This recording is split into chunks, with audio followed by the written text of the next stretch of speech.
A very special good afternoon to you indeed, and welcome to Hard Facts this afternoon. It is Tuesday, kind of feels like Thursday in my books, but it's Tuesday. It's still the 11th of November, 2025.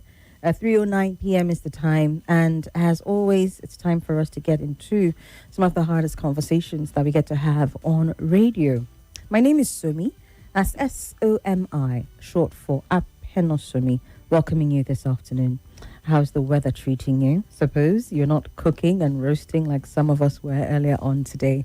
It's interesting, it gets so bad that when you turn on the tap and the water is coming out, it's hot already. So yeah, you probably get to save up on some of that electricity bill if you're prone to wanting to use warm or hot water to have a bath and all of that. The weather is doing it for you, yeah? Also, like I think we spoke about, was it last week or so? Just make sure that you're being careful. Take a lot of fluids, but also consider what you're putting into your body as the weather gets hotter, yeah? I hope you have power in your area to sort of make things easier for you as well. Otherwise, we'll have that conversation at another time. But welcoming you to Hard Facts this afternoon. As always, we start with the big three stories in the headlines, go with that all the way up until 4:30. Look at some of the sound bites from 4:30 to 5. From 5 p.m. we'll get into the conversation, and it's Health and Lifestyle Tuesday. We're going to be looking at a report. Concerning health emergency preparedness across the states in Nigeria. Looking at what state governors have done or they've put in place in terms of health emergency services, just, to sort of do an assessment and also get ourselves prepared. Maybe some of these things at the end of the day, we end up doing them ourselves. That tends to happen. But that's our conversation for from 5 to 6 on health and lifestyle.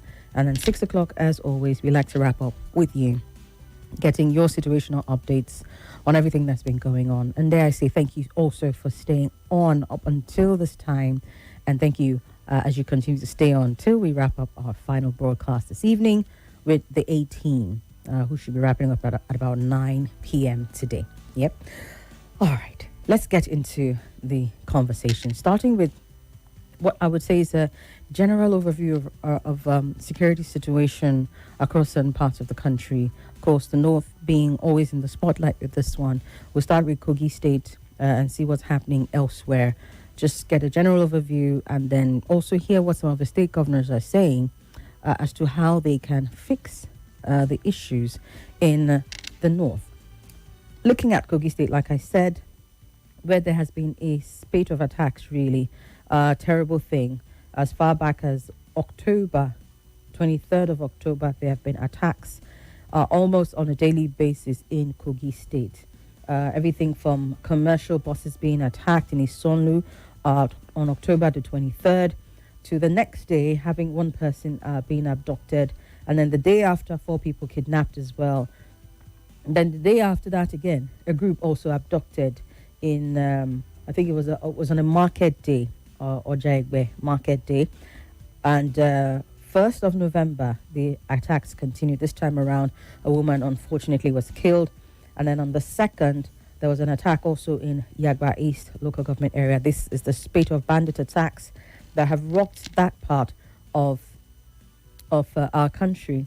And they didn't let up, as even yesterday, being the 10th of October, another report came in about bandits who this time around attacked as many as 5 vehicles and abducted, as at the time of this report, what is an unknown number of passengers in the state. The motorists were traveling along the highway in Ijumu local government area of Kogi State when these bandits attacked, killed 1 person and abducted several passengers. 3 buses, 2 cars caught in this whole attack. Reports from the community indicated that the incident occurred around 5 p.m. on Sunday when the motorists ran into the ambush along the busy route. At press time, Daily Trust was reported to have been unable to confirm the total number of persons taken into the bush.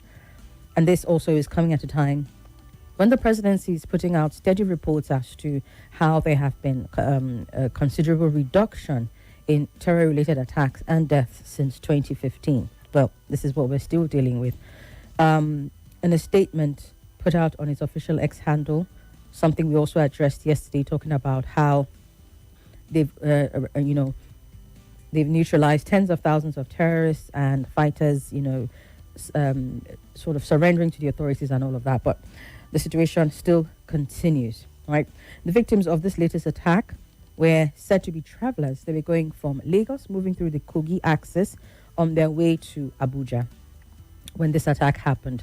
An eyewitness, one of the victims who escaped with gun wounds, bullet wounds rather, was given a detail on what happened, the number of attacks. He says at one point when the attack started, about 4 of them, including a lady that was in the car, sustained gunshot injuries.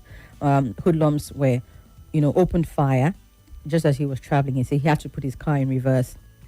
And as he was in reverse, hoodlums opened fire, destroyed his vehicle. The car came to a halt and they had to alight from the vehicle and run into the bush for cover. It was later on, much later on, when they came out and locals took them to the hospital. Unfortunately, one of the persons who sustained injuries is said to have passed on from that. Now, locals expressed fears over the abducted passengers. Again, as at press time, numbers not yet known, but we expect that quite a number of them, given the total number of vehicles that were involved in the incident, 5 altogether. So locals, are saying that they whisked the passengers into the bush, some of them also with various degrees of injuries. Meanwhile, efforts to confirm the incident from the Kogi State Police Command Police Public Relations Officer, CSP William Aya, according to this report, proved abortive as he did not respond to calls put through to him or the message sent to him. However, on resumption of duty, the new Kogi State Commissioner of Police, CP Naziru Bello Kankarofi, promised to sustain the battle against banditry, kidnapping, and armed robbery. Perhaps this is something to bring to their attention again. If at all there have been any efforts made, they really need to double up.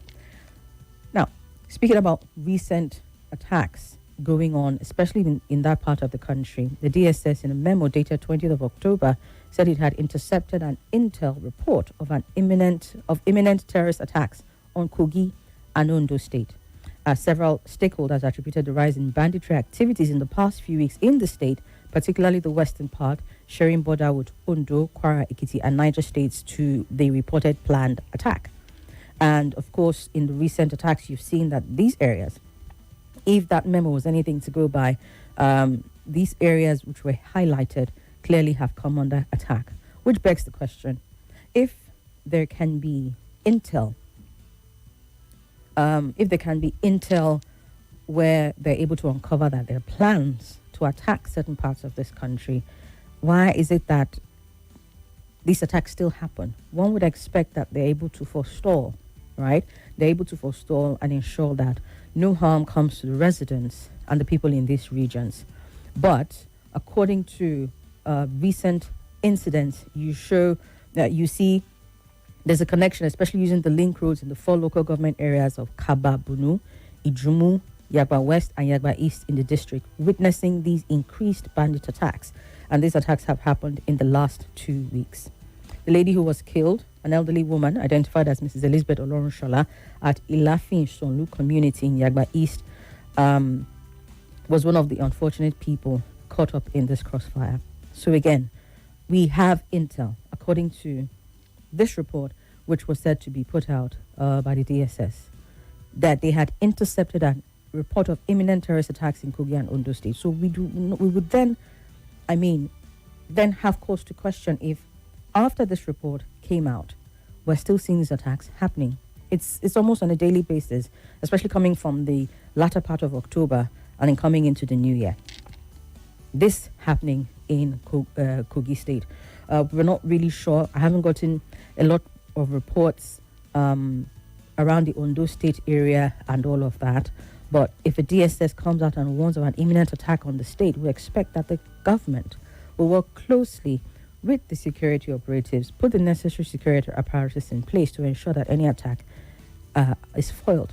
But we're not seeing that. And that's what is the most saddening about reports like this.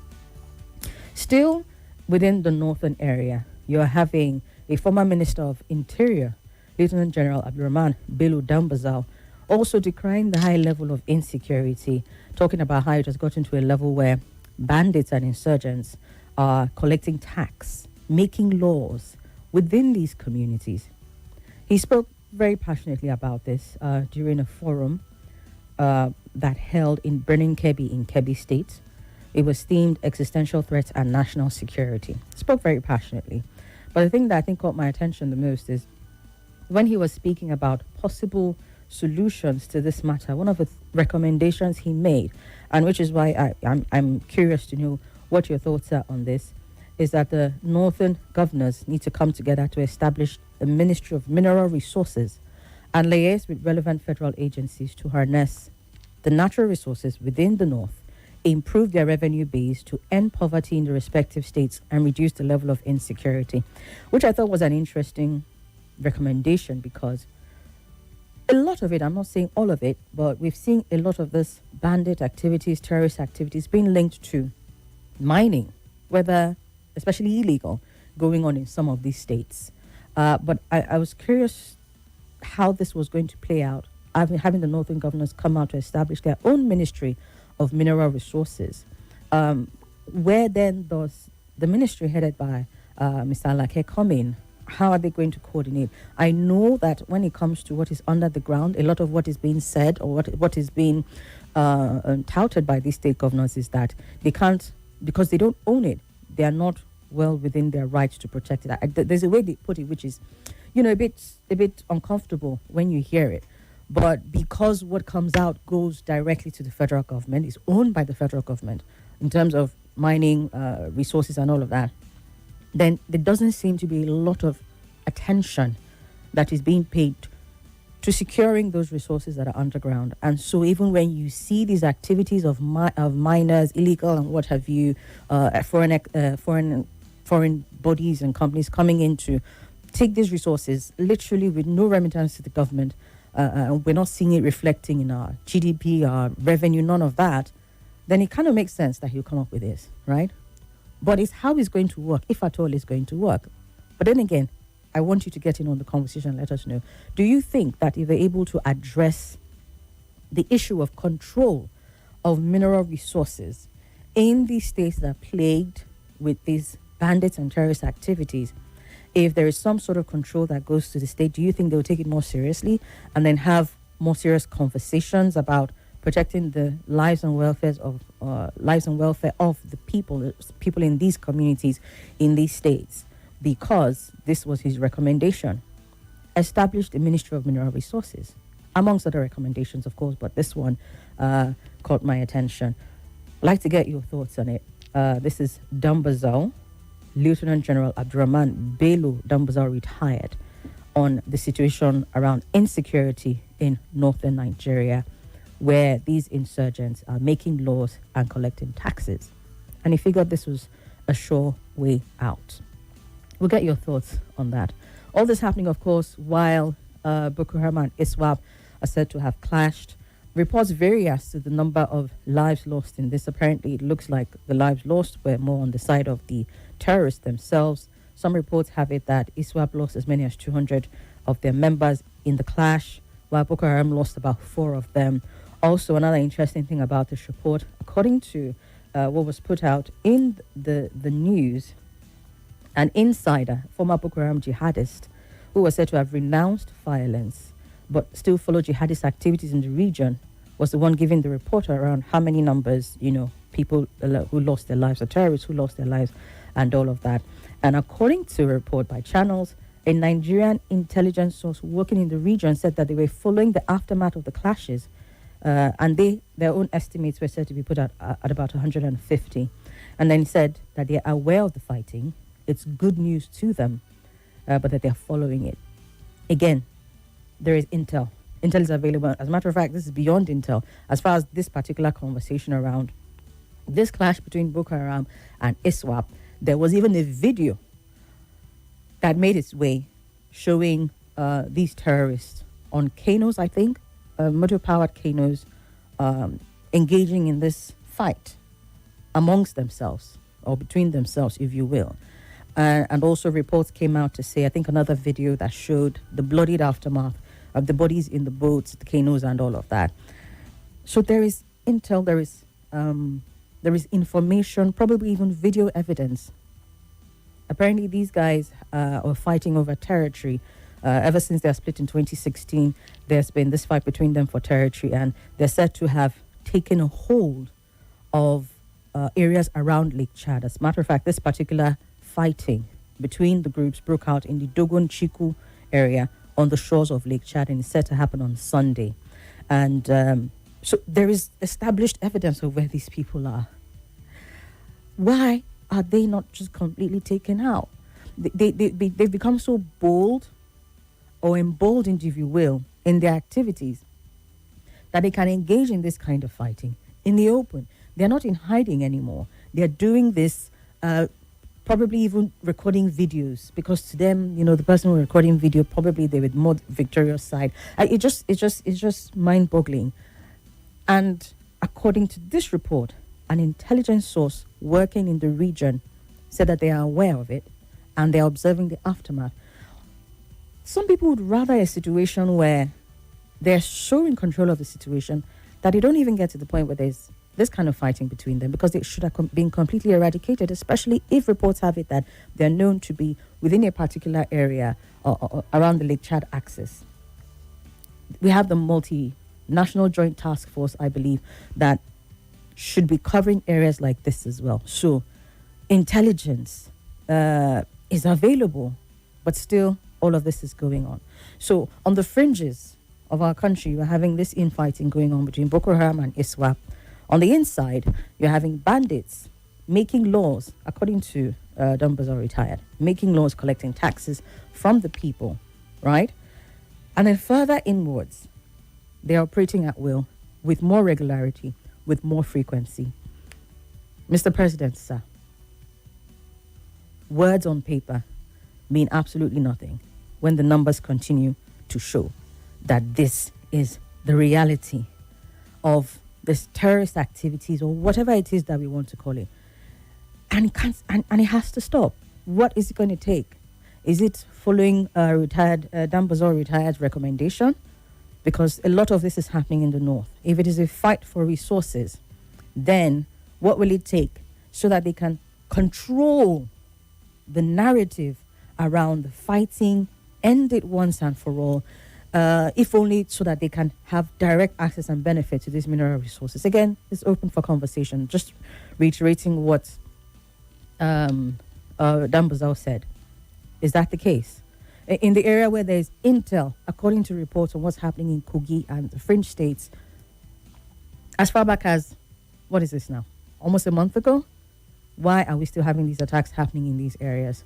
Words on paper, not enough, Mr. President. We'll take a quick break. When we come back, I'll share two other stories with you. We'll open up the phone lines and let's get your thoughts after this.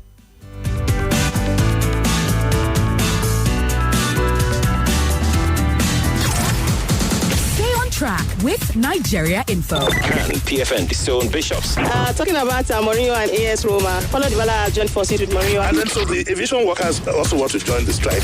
Your access to all the top stories and more. 95.1. Let's talk.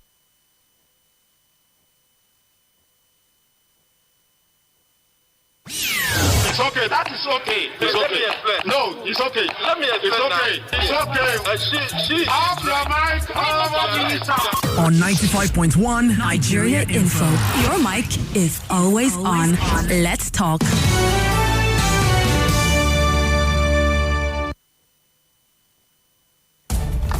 In the comfort of your home, on your way to work, in the midst of your daily activities. Your Let's Talk station is here to keep you informed. Only on your number one for talk, 95.1 Nigeria Info. Let's Talk. Let's talk. Welcome back to Hard Facts. This is Hard Facts. Hard facts. On 95.1 Nigeria Info.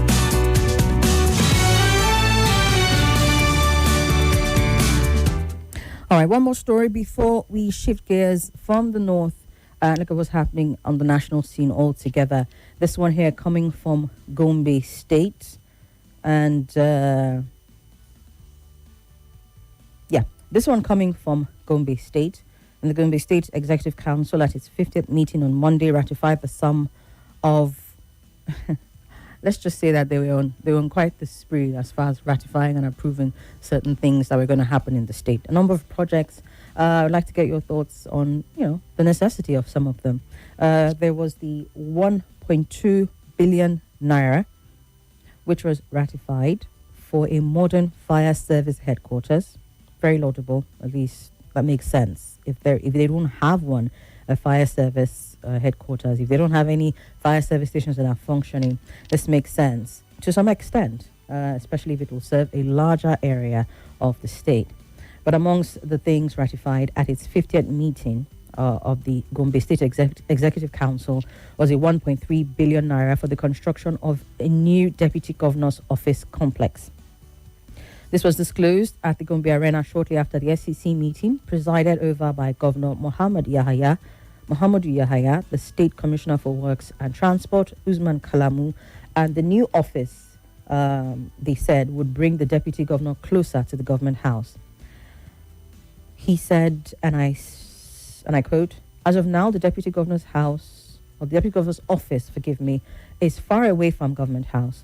The council has approved 1.337,885,743.75 for the construction of a new Deputy Governor's office to be sited adjacent to the Government House at the old Gombe Jewel Suits. Kalamu also disclosed that the council approved a 1.3 billion naira for the completion of 5 mega colleges across the state.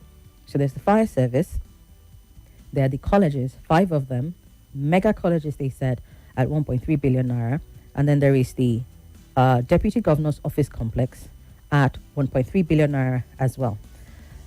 Speaking on the fire service complex, according to Kalamu, he says this new one, of course, will provide a permanent and well-equipped facility for fire officers who have been operating from temporary locations for years.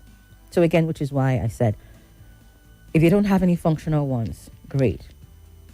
Some also will question the functionality of having one headquarters as opposed to putting this money in the different fire stations, for easy access to some of these areas. But there you have it.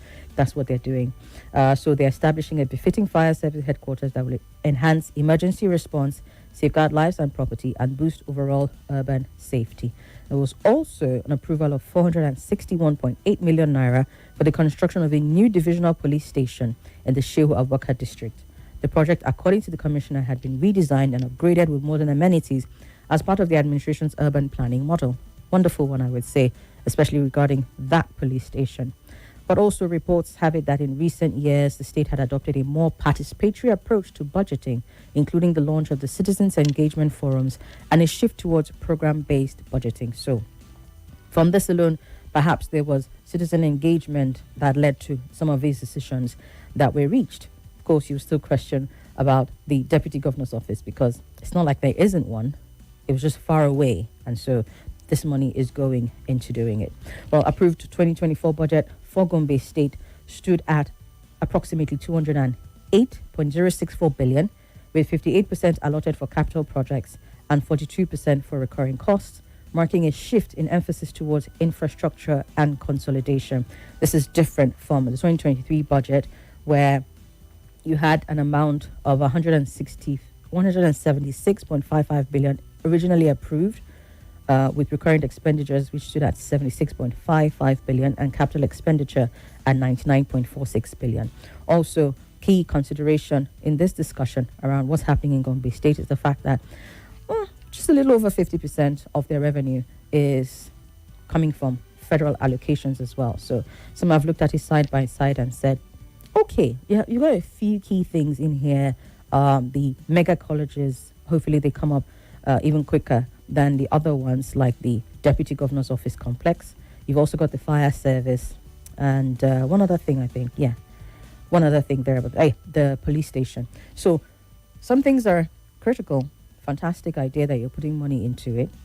But what is up really and truly with this Deputy Governor's Office? Some analysts were speaking about it earlier, but we want to get your thoughts on the matter. So we'll open up the phone lines and let you get into it. The conversation, I think, is key, especially when you look at how states and state governors expend, given the fact that a lot of our states in this country, their revenue is highly is highly dependent on the federal allocations as opposed to internally generated revenue. I think, if I remember in the report that I was looking at, Gombe State has made some key moves to increase their IGR, but you want to look at what's coming in internally versus the federal allocations vis-a-vis some of the spending that is being done. And it's not just a Gombe conversation. I think you see this playing out in some other states as well.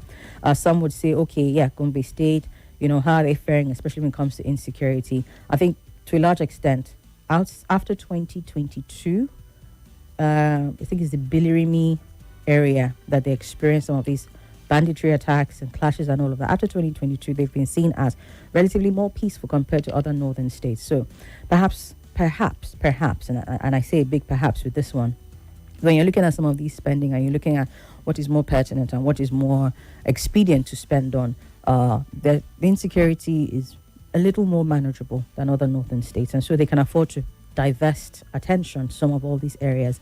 And they're doing good, I think, except for this one issue. When you look at the fact that one deputy governor's deputy governor office complex is costing about the same amount that it's going to take to build, or rather to complete 5 mega colleges across the state. Well, completion. They're not being built from the ground up. So you may excuse that one as well. But perhaps the people who are listening in, who are from that part or who know much about that part, can tell us their thoughts as far as this planned expenditure for the state.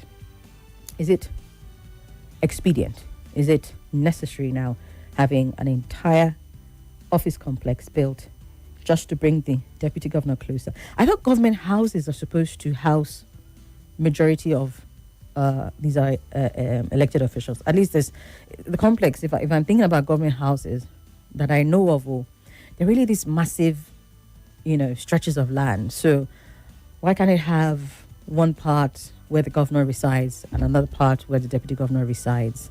Isn't there enough space in the government house to accommodate that? Or perhaps I'm nitpicking, I don't know. I'll just let you get into it when the phone lines open up. But that's our second story here. Third one here. The federal government has approved 3 critical policies to revolutionize the civil service.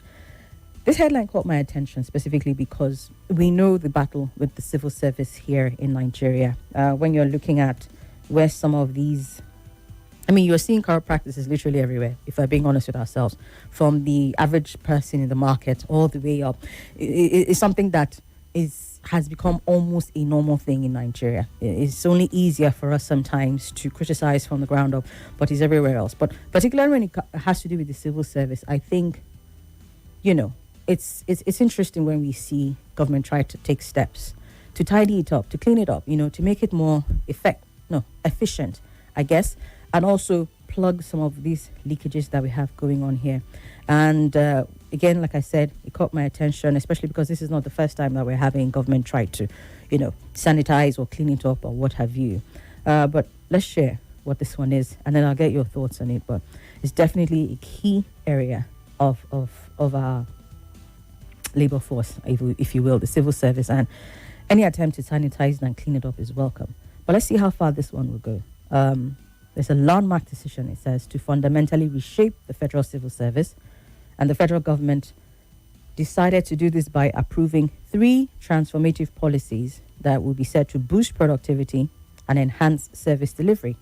They are the Rewards and Recognition Policy, the Incentive and Consequence Management Policy, and the Civil Service Mentoring Policy. Just by hearing them, they sound really good, right? They sound good. The strategic approval was granted during the FEC's meeting, presided over by the president himself last week. And according to reports, this development landmark is supposed to herald a new era of performance-driven governance, strategic talent development, and enhanced accountability, which is also designed to work in synergy to motivate staff, instill a culture of excellence, and significantly improve service delivery to the Nigerian people. Head of Civil Service of the Federation, Didi Wilson-Jack, affirmed that these policies are indeed very pivotal to staff welfare and enhanced value proposition of civil servants. There's been an FCSSIP in place. These 3 policies that have been introduced now are said to enhance or sort of like build on the existing policy. FCSSIP means Federal Civil Service Strategic and Implementation Plan. 2021-2025 is the one that is in focus, and it had 6 major pillars. One of the pillars had to do with, of course, staff welfare and enhanced value proposition of civil servants, and that's where these 3 policies are coming in. Again, they've called it the rewards and recognition policy, the incentive and consequence management policy, and the civil service mentoring policy. The policy on rewards and recognition is said to establish a robust framework that will boost productivity, attract, nurturing, developing, and retaining the best talents in the civil service. It's strategically designed, according to the report, to promote a culture of excellence, innovation, and continuous improvement, thereby elevating overall institutional performance.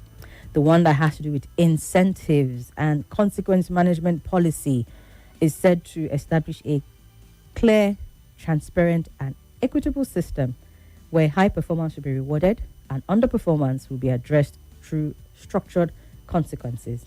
And it's also designed to promote fairness and accountability at all levels, while also providing pathways for support and development for those requiring improvement. And the final one on mentoring is supposed to invest in future leadership at the civil service, or rather of the civil service, bridging critical experience gaps and facilitating the systemic transfer of institutional knowledge. Also aim to equip the next generation of civil service workers with values, ethical grounding, and strategic leadership. Again, all very nice, if really and truly we're able to implement this. One of the questions I think that come up when you're having this conversation about revolutionizing the civil service is, we've had a few things happen over the years. I think there was one from 1974, if I'm not mistaken. You know, there's been some improvements, but there's still a core element, I think, when it comes to the civil service that is lacking, and it has to do with accountability and process flow and all of that. So if they're trying to incentivize the workers, great one, but is that not going to be an add-on to all the other leakages that we have, where they're able to, there's this thing about when the process flow in the civil service, and how it can be very bureaucratic and how it can be very messy, and sometimes it's not even in control of some of the heads of these ministries, departments, and agencies. Really very messy. And so previous attempts to revolutionize over the years, what's your assessment of it? Has it helped? Do you have any hope in this one coming up to say, okay, looking at where we've come from, where we are now, and where we're going, these policies of reward and recognition, incentive and consequence management, and civil service mentoring will help give us an improved civil service? I'd like to get your thoughts on these. These are the 3 stories, so let's share starting now. 07009510000, 009-597-4869, and on WhatsApp 009-993-0137. We've looked at insecurity, a general overview of what's happening in the north. We've looked at Gombe State, an interesting element of expenditure that they have ratified, and also what's happening in the civil service. Let's talk. Hello. Hello, good afternoon. Hello, good afternoon. Are you there? Hello? Yes, welcome. Good afternoon, my sister. Good afternoon, sir. Hi there, how? Very well, thank you. What about this, whether yes or yes, this land they belong to somebody. And maybe before Enrique dreamed to become anything like, maybe this naval officer, they already acquired this land. What are you talking about, please? What are you talking about? Way. What are you talking about? What's the topic that you're addressing? Hello? What's the topic that you're addressing, sir? I can hear you. I'm talking about the land that Enrique have a altercation with Dami. Okay, I think you're on the wrong show. I even gave a summary of the topics that we're discussing right now. So please, maybe do a playback if you can and call me back. Let's talk. Good afternoon. Good afternoon, Somi. Welcome. Yeah, it's Chuck. Welcome, Chuck. Go ahead.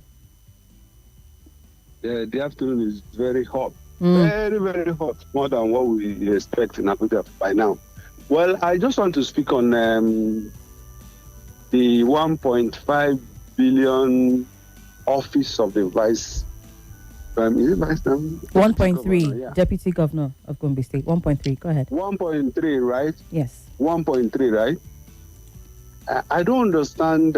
It's actually a misplacement of priority, because I know if you go to that state now, a lot of people are suffering. Probably the man may not have. I don't know. I'm not saying for sure. The man may not have implemented 70,000 naira minimum wage, and is just building an office for him that will stay in the office for maybe probably 4 years or 8 years.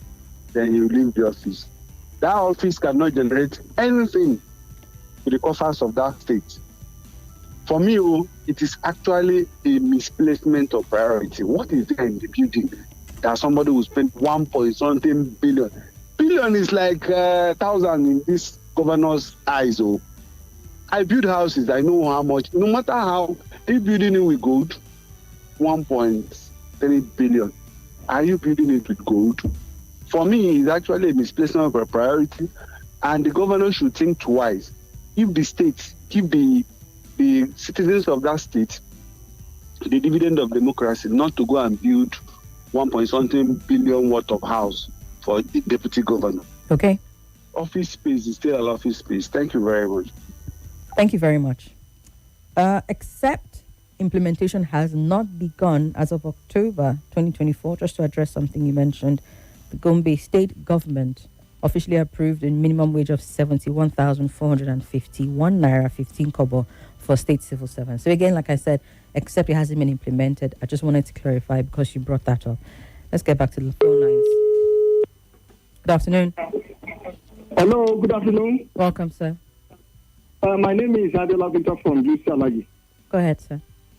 As a matter of fact, yes, we need reforms in the civil service, and any reform or reforms that will restructure the civil service that will bring in efficiency and effectiveness of the government. I will support it. But there are a lot of things that will be reformed too, especially the salary of civil servants is very poor. 70,000 cannot take them home. It's not a living wage. This government believes it's a living wage, but it's a dying wage. It's killing many civil servants. Many civil servants are on loan. Some of them 4 loans, 3 loans to survive, to take care of their domestic responsibilities, to take care of their children and pay school fees and housing. So government has to look into that salary system. They have to increase it. There's nothing bad if the minimum wage is set at 500,000. So government has money to do it. So they must, as you are reforming the institutional reform, then you must also look into the welfare. Then look at the pension system. It's killing many pensioners. The government is paying 25% out of 100%. Lump sum. It's poor. So government has to look into the pension system, the civil service system. Another thing, and also government must implement original report. It's very, very important. We have to cut down the number of ministries. We have to merge. We have to cancel some.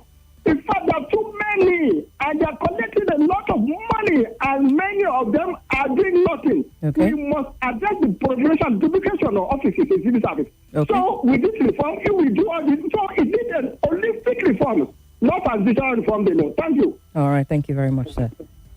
Good afternoon. Hello, good afternoon.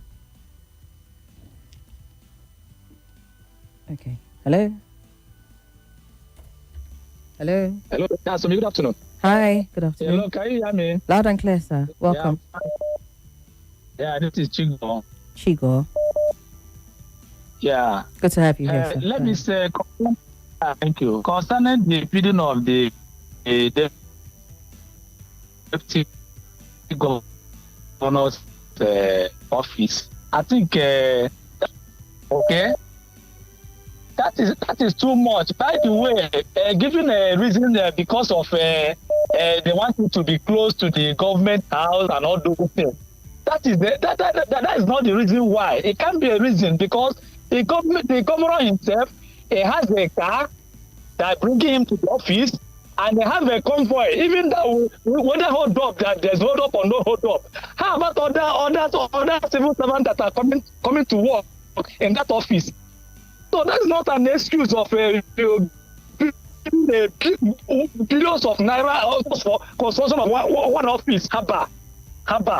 Why there's other things that I need to do at this, on the stage? Why are we doing this kind of thing? All right, Chigo. Thank you. Good afternoon. Hello. Good afternoon. Welcome. Good afternoon, Somi. Yes, sir. How are you doing? I'm hot, but I'm good. So that's good. I saw you on Willy.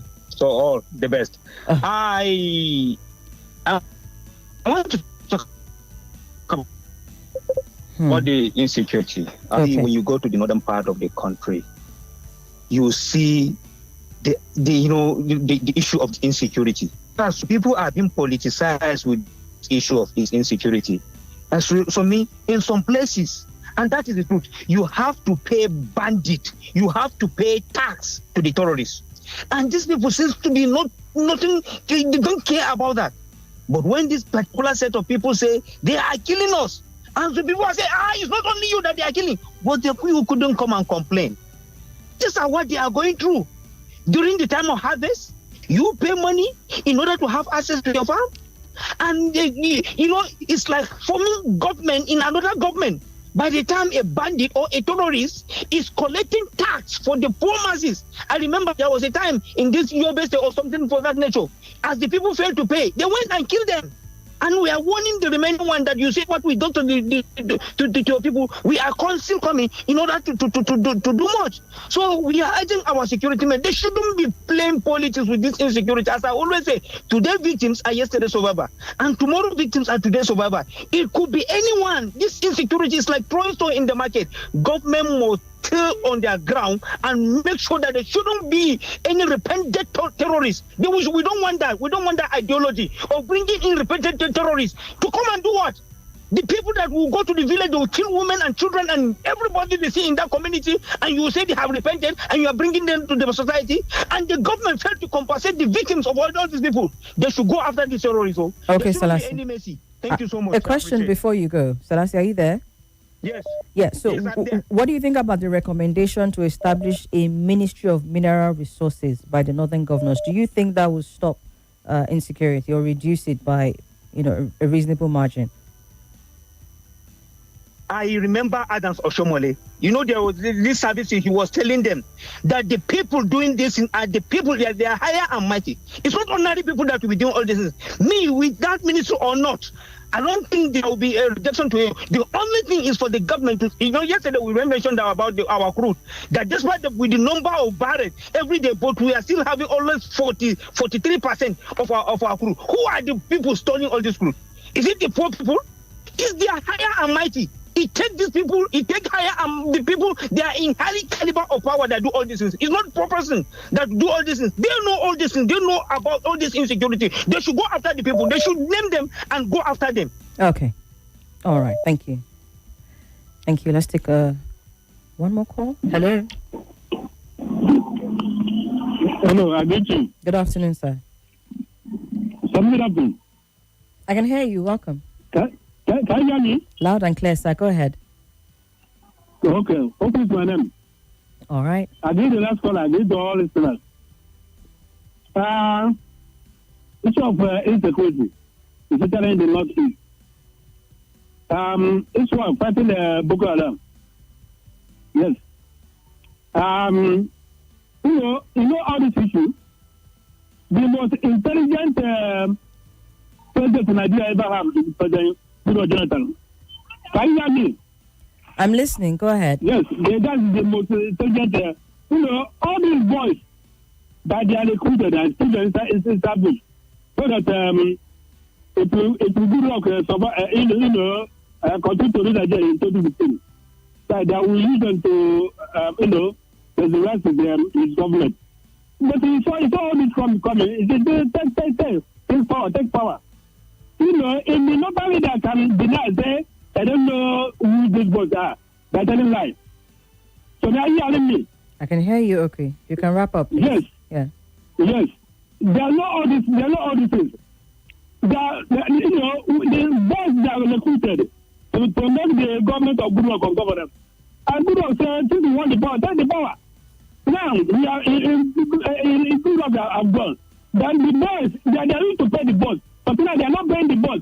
That's why the boss turning against them and killing, going to the villages and the town and killing. Okay, so how do we stop it, Okwi? How do they stop it at this point? How do they stop it? All these things, truth was come. They have come to Nigeria and they have projects to all Nigeria. Thank you. Have a nice day, Mr. God bless. All right, I don't think he was hearing me. I would like to get his thoughts on how to stop it, because conversations, especially that we're having around, what I think there was even another governor. There was a governor who also spoke to the issue, talking about how they could put an end to it, talking about collaboration and if I'm not mistaken, I saw the word unity as well. But just trying to put it into perspective as to practical terms, and that's why I also want to get your thoughts on whether, by the recommendation of Madam Bazaar retired, a Ministry of Mineral Resources put together by the Northern governors might bring an end to this. Let's take a break, and when we come back, we will continue with your thoughts and contributions. It's the Big Three, and I'm coming back after this. In body spray. Also available in supermarkets and markets near you. Wazobia perfume, the correct scent.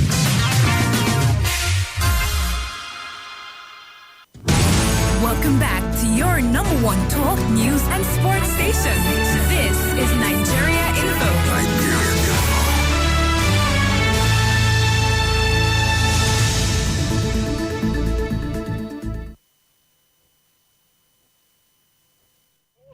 On Nigerian's number one talk station. This country needs a marshal, needs a sheriff. In some particular societies, especially in my tradition, a woman is not allowed to inherit land. Issues that get your attention. This thing has been a carryover for the time of Jonathan. Yeah. And they continue these billions. Your views against all odds. My word is that why those households, why are they not following up their job? Like The intense conversation. It has to be given to her now based on sentiment. These are some of the challenges that women go through on a daily basis. Okay, bro. And that is All and more on Nigeria Info. Let's talk. This is Hard Facts. Hard Facts. On 95.1 Nigeria Info. All right, we've got 2 more minutes before the news comes up, after which we will continue to take your contributions in earnest. I just got a message here about me not being audible and clear enough. Forgive me. This is the first time I'm hearing that. Please also let me know if you also struggle to hear me. This person says to increase the pitch of my voice. Okay, I will do the best I can. Please, if at all it seems like I'm a bit low in pitch, please let me know. Thank you for the feedback.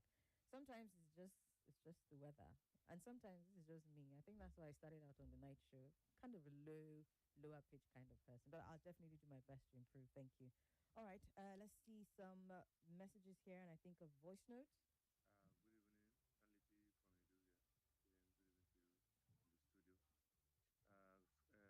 Northern governors, Nambazo advises that Northern governors to come together and create a Ministry of Mineral Resources. Very good. Then the South states also should come together and collect their natural resources that is in the hands of federal government. I've known this ever since, that the North don't want to develop because they don't want any of their resources to be enjoyed by Southerners. We see, we are not one in this country. People are just hiding behind some obnoxious rules in whatever they believe in. You understand? To be cheating others. You understand? That resources should be owned by the federal government. The way the resources in Niger Delta is owned by the federal government. If they will not do that, then South, very good. You now have their excuse also to collect whatever you are giving to the federal government federal you are giving to the North via the federal government. Very simple. That's why they refuse to develop their zone. You understand? Their geopolitical zone. They refuse to develop that place because they know that others will enjoy from whatever is discovered in that place. But they want to enjoy other people's work. They don't want other people to enjoy their own. Is it safe to say that? Is that a safe assumption to make? I mean, the North is known for a few things, agriculture being one of them, and I believe that the agricultural produce that is coming from the North is not made available to just North only. So, I don't know. I don't know about that. And also the conversation about mineral resources. Yeah, maybe if it was a regional thing, is when you can toe that line. But some people have been advocating that at the state level, states should have their own ownership of these mineral resources. So yeah, I kind of think that's where they're going with it. And you also have to look at it from a point of view of they're trying to find a way out. They're trying to find a way out. So let's not rush to condemn. We'll be back after the news. Stay with us.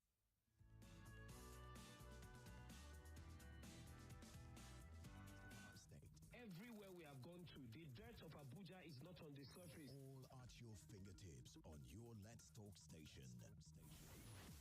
95.1 Nigeria Info. Let's talk. And now, news from the nation's capital. This is Abuja Today.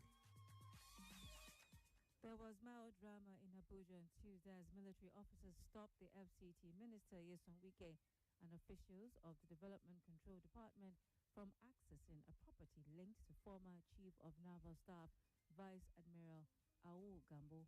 The minister had led a team to demolish the building in Gadua over alleged illegal acquisition, but the military guards on site resisted the operation, causing tension between both sides. Wike later told journalists that the property lacked legal approval and vowed to continue the crackdown on land grabbers across the FCT regardless of status or position.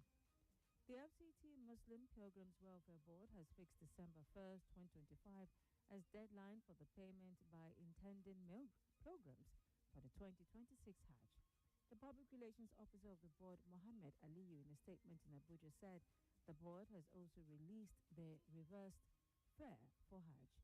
He said that the new fare is now 7.69 million naira as released by the National Hajj Commission of Nigeria.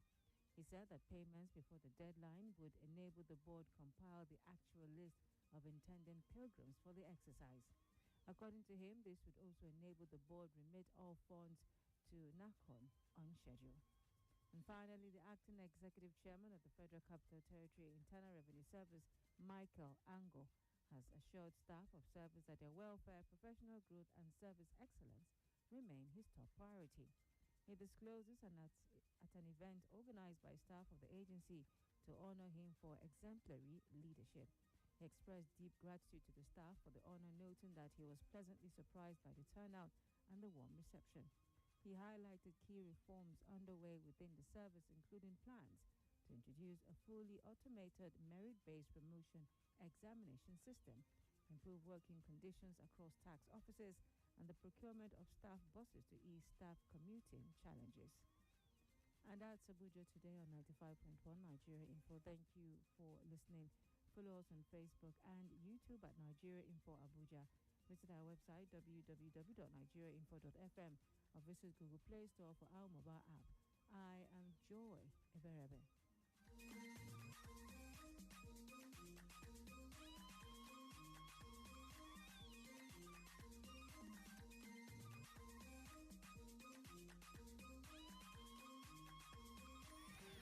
Round the clock, we'll bring the news, Sports, events, talk, and even more talk. Crisis averted in aviation sector. The conversation, your views and suggestions. We talk on Nigeria Info. This is an infomercial. The unisex fragrance Wazobia perfume is available in both perfume and body spray. Wazobia perfume comes in cartons of 24 bottles and the body spray is available in cartons of 48. For retail and wholesale purchases, contact us at email contact@wazobiacosmetics.ng or call us on 0201 330 0047. Our team is ready to assist you with your orders. Wazobia perfume, the correct scent. Your new signature fragrance is just a call or click away. authentic, unisex, confidence, Wazobia. Welcome back to Hard Facts. This is Hard Facts. Hard Facts. Hard Facts. On 95.1 Nigeria Info.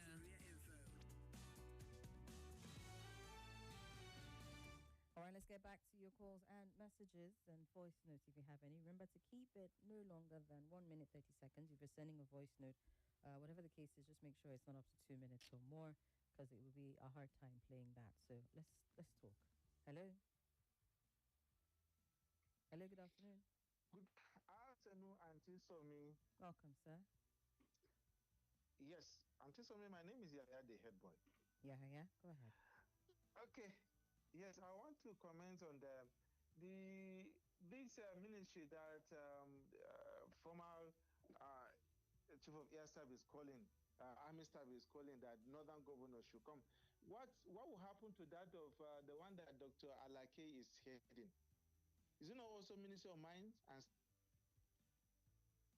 so I don't understand why Nigeria would just sit down sometimes like duplications while trying. What is the rationale behind that another Ministry of Mines should be created by a particular people? Can I go and look what this constitution said concerning maybe creating a ministry or what of it? I don't understand this. And so maybe he should look inward, or he should better explain what do you mean by that. And another one, these three policies that the fake approved for civil servant for efficiency and whatever. Auntie Somi, I want to ask, will this one stop the bureaucracy that until you know someone who knows someone who knows someone before you get employment in Nigeria? With these three perspective, will make that immediately you retire as a civil servant, your money will be paid in full. No, this one that will just give you one ration out of it, expecting you to die within 10 years of your retirement, so that the other money, they will eat it up. With this one, stop this one-sided employment or one-sided promotion. If with all this one they are bringing, will it stop all this thing? I think they should ask themselves, those who are bringing this, if these three policies will help us to remove those bureaucracy that has helped no job, that helps for justification of ages, even someone who's supposed to retire, so that they could put a new employed people, they will still remain in the office. They should ask themselves before they will just come and drink teas on our heads, because Nigerians will like the vocations and everything we do, so that we'll confuse, most especially we, the hearer. We don't know where this money will be channeled to, and before you know, our money will be more spent. Budget will be this and this, borrowing will be this, and the channel. So that just my take this afternoon. So thank you very much for this opportunity. Thank you, Yahya. Good to hear from you. All right, let's take a few more calls. Hello, good afternoon. Good afternoon, Somi. Welcome. SOMI. That's me. How are you doing? I'm well. I'm good. Thank you. My name is Mr. Dan, calling from New Caro. How are you, Mr. Dan? I'm very fine. Okay. I think number one, Dan Bazo has lost idea. He was once in the government. What did he do? Now I'm back to Kogi State security. That is my own axis, because my people will travel through that area to Edo State, where I come from. Look, these people, they know what they are doing. This is Christmas period where they know that that road is very busy. Now they are located from Niger State to that axis. And if you check the axis of Kogi State, is almost, Kogi is located in a valley where this banditry will be making use of it. Please, this is the reason why we say that federal government should wake up. It's not that the issue of Donald Trump has sneezed and every one of them are panicking. And this is showing. Can they still deny that there is no security, there is security in Nigeria, or Nigeria is safe? I want to also appeal to all northern, because this northern youth, whatever they call themselves, they are out of idea. Where were they, all those white that they never talk? Who are they to talk to Donald Trump? That Donald Trump should not come. We are appealing to Donald Trump. Donald Trump must come to wash out all the mess in because we cannot continue like this. And also appeal to both the Hausa Muslim and Christian in the north to rise and continue shouting on top of their God that they are being killed every day. They don't have any excuse. This country, we must have peace. This is a sensitive period, and nobody, you cannot travel. What are they telling us? It's not acceptable. Last time, just a few weeks ago, Kogi State Governor is boasting that these people should leave, they cannot come to his axis. Now they are there. What is he talking about it? The governor should rise to this task and ensure that Kogi, Edo, and other parts of the country is secure, especially in north central Nigeria. That is the easiest road in that connects to the whole part of Nigeria. Please, we cannot accept this. This type of excuses these governments are telling us every day. There is insecurity. Please, we cannot afford to lose our own loved one. So, thank you very much for giving us this opportunity this afternoon. Thank you very much, Mr. Dan. Really and truly, there's no overemphasizing the fact that the government needs to be more awake, especially when there is available intel that these things are going to happen. A security expert who asked to be identified simply as Captain Ahmed also lent his voice to this. Look, you need to take this situation seriously. The state governor, Ododo, how can you just be making mere statements? It has to go beyond rhetoric at this point. And this to all state governors, really and truly, who are calling for collaboration here, unity here, without actually doing the work that is required to safeguard these people. DSS operatives raise alarm of an imminent attack, and a few weeks later, you're having heightened activities of these bandits. Make it make sense. It really doesn't. Let's take some more calls. Hello? Hello, Somi. Good afternoon, sir. Good afternoon. I greet you. I greet all the listeners. The deputy governor's office in Ogun State. That's 1.3 billion. 1.3 billion. Hello? 1.3 billion naira. 1.3 billion. Yes. That house, that's the matter. Are they going to use the gold or silver to construct it? See how they are. See how they are messing the economy up. Only of the deputy governor office only. Then they are going to consult police station also. Yeah. That's how they're messing up the state economy. You see the level of corruption in this country. The level of corruption. You see all these politicians. Even hellfire will not accept them. I'm telling you. You see all these Nigerian politicians. Even hellfire. All right, sir. Just make your point. You don't need to. You don't need to get there. Just make your point. Cannot accept them. All right then. We'll let it go at that. It's hurtful, really and truly, when you think about the monies and the way they are being spent. But just make your point, please, and get on with it. Let's see if I have a few messages here before I come back to the phone calls. Israel says to me, is it because of the Ministry of Solid Materials has not been established that the northern governors are mortgaging the lives of the people? Who among them is not a beneficiary or a shareholder in illegal mining? How many of them are not cattle rearers? Because three things are responsible for the insecurity in the north. Israel says religion, farmers' clash, and illegal mining. So how does creating Ministry of Mineral Resources take away their involvement in the mining activities? He says they arm Fulani that herd their cattle. How does establishing the Ministry of Mineral Resources stop their involvement in the cattle business? The governors signed the Sharia law in their respective states.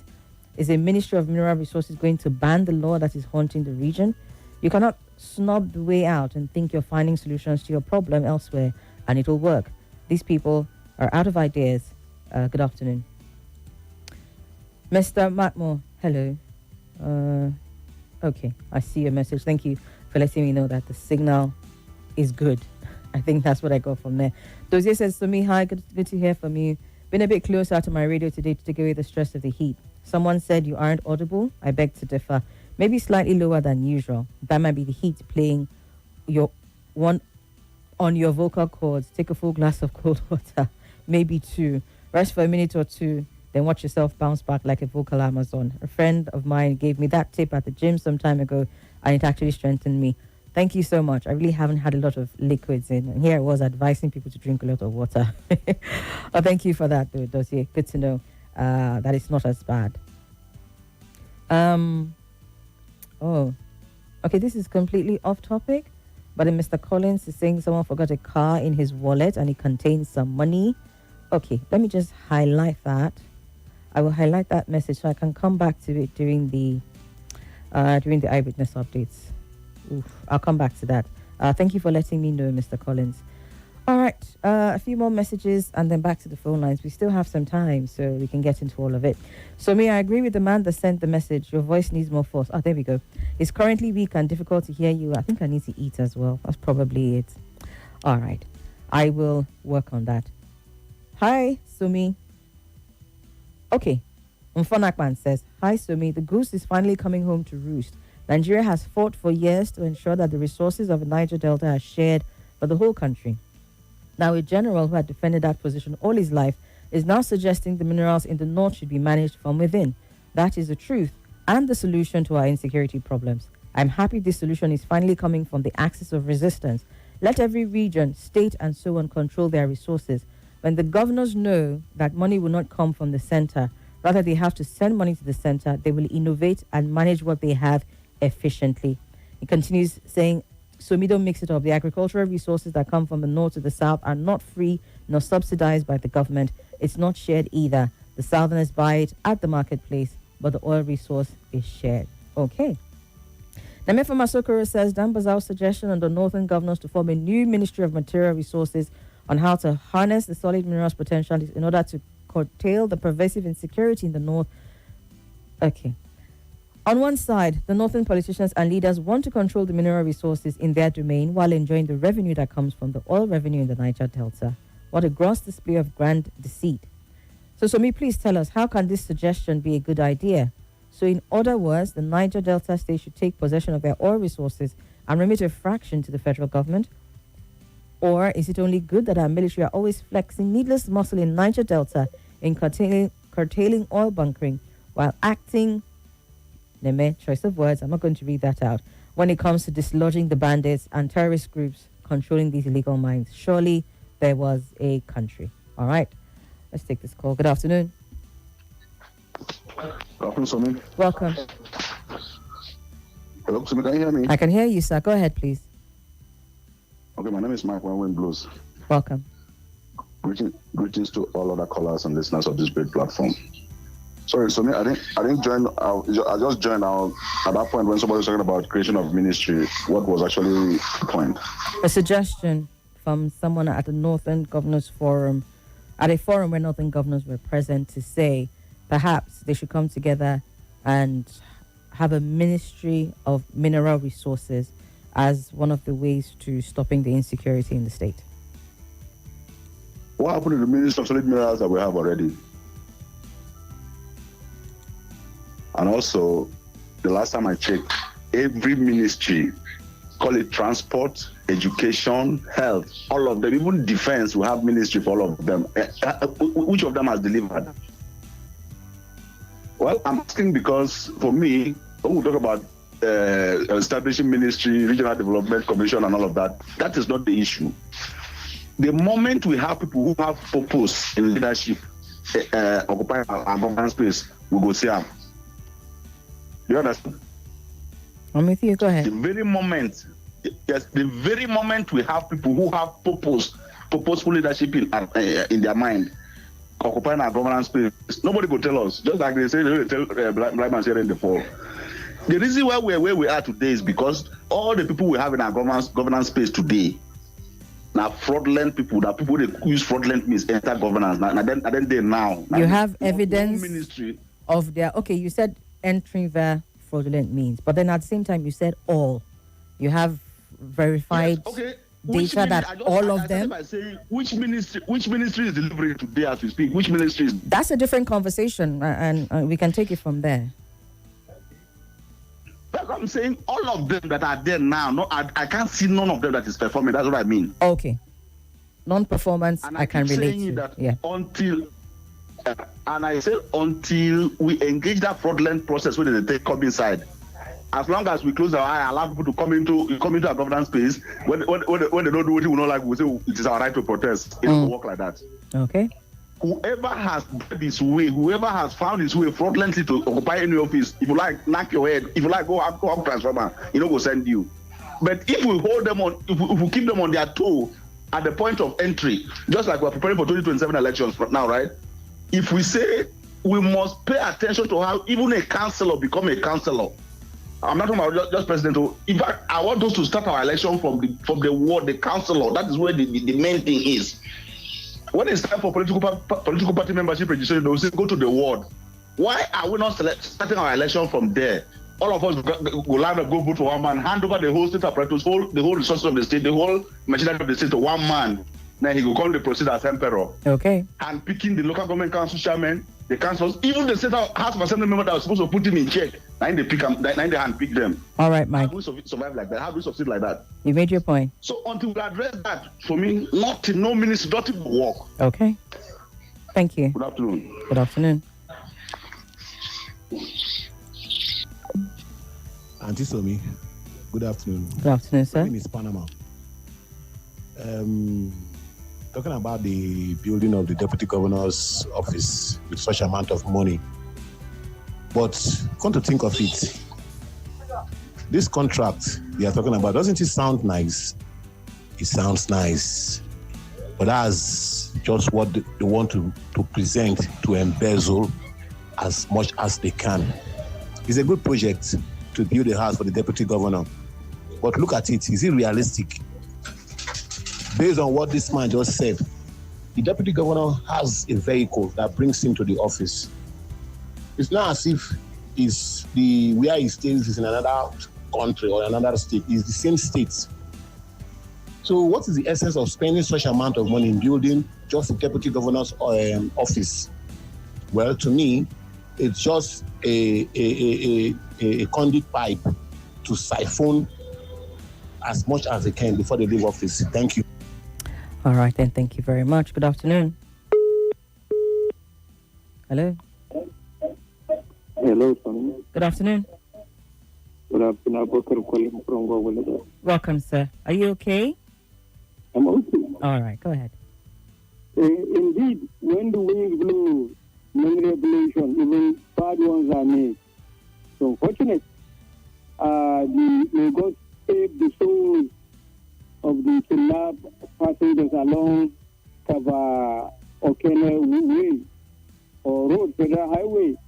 That particular location is always a bad spot. So, hundreds of traveling passengers have been kidnapped on that spot.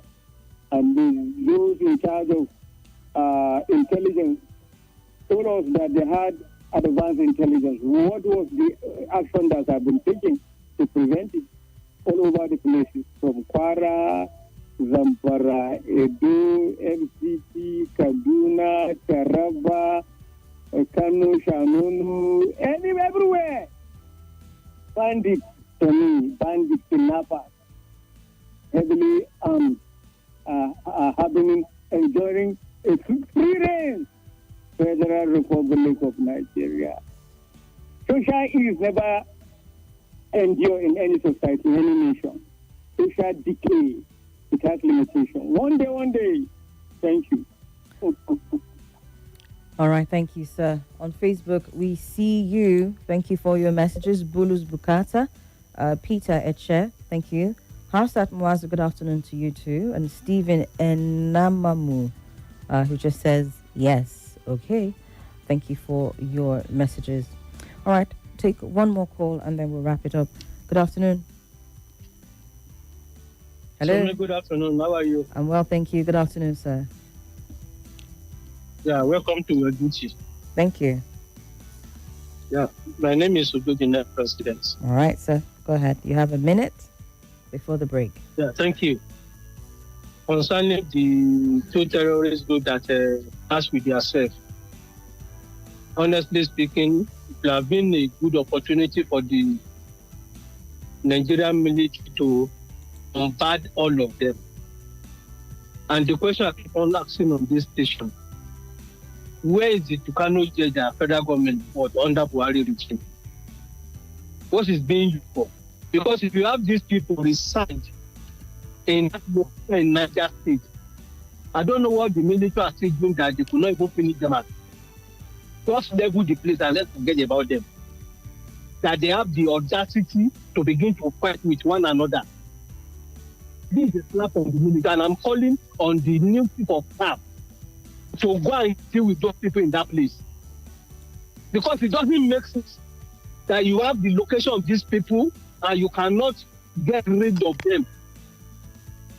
And on the issue of the state that want to build up a residence for the deputy governor, Gombe State, that kind of money.